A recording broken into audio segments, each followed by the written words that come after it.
Hey there, this is Matt at State of Flux here with a review for Naked Gun 2025. That's right, The Naked Gun has finally hit its reboot era, and we get a soft legacy sequel to the original Naked Gun trilogy, which itself was a spin-off of a very short-lived 6-episode series called Police Squad. And filling the role of Leslie Nielsen is Liam Neeson, who plays Leslie Nielsen's son in the film and goes by the name of Frank Drebin as well. And this movie slaps. The humor throughout is both absolutely on point for Naked Gun as a franchise, while also being modern and up to date and fitting of current sensibilities. It's full of puns, which I love. That's my favorite kind of humor. And both Liam Neeson and Pamela Anderson understood the assignment. They were there from front to back, and they were so on point.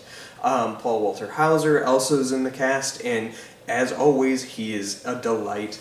I found this movie hilarious. Not every joke lands, and with its very slight 90-minute runtime, you never are checking your watch. It moves as a movie should, but I thought this was fantastic.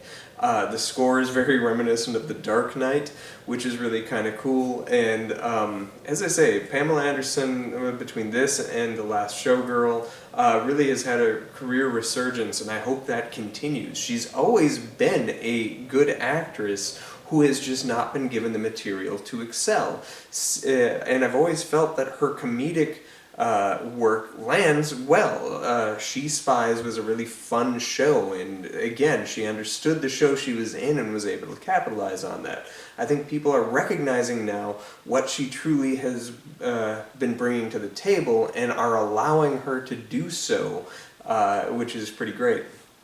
Liam Neeson pivots from his traditional action role to the new Leslie Nielsen stand-in, and that kind of works as well. Leslie Nielsen, prior to Airplane, was a purely dramatic actor. In fact, the same year he was in Airplane, he was also in the slasher film Prom Night.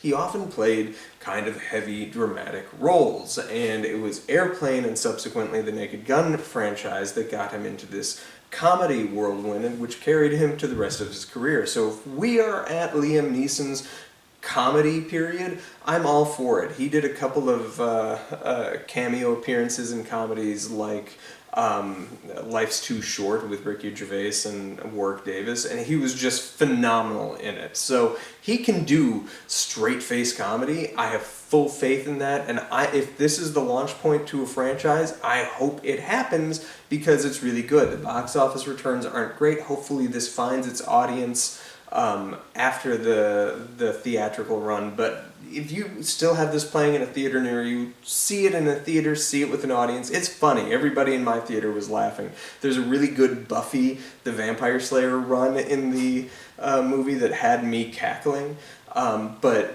yeah, this movie is really good, one of my favorites of the year so far. Let me know what you thought of Naked Gun in the comment area down below. Thanks for watching, like, subscribe, do all that good stuff. Peace.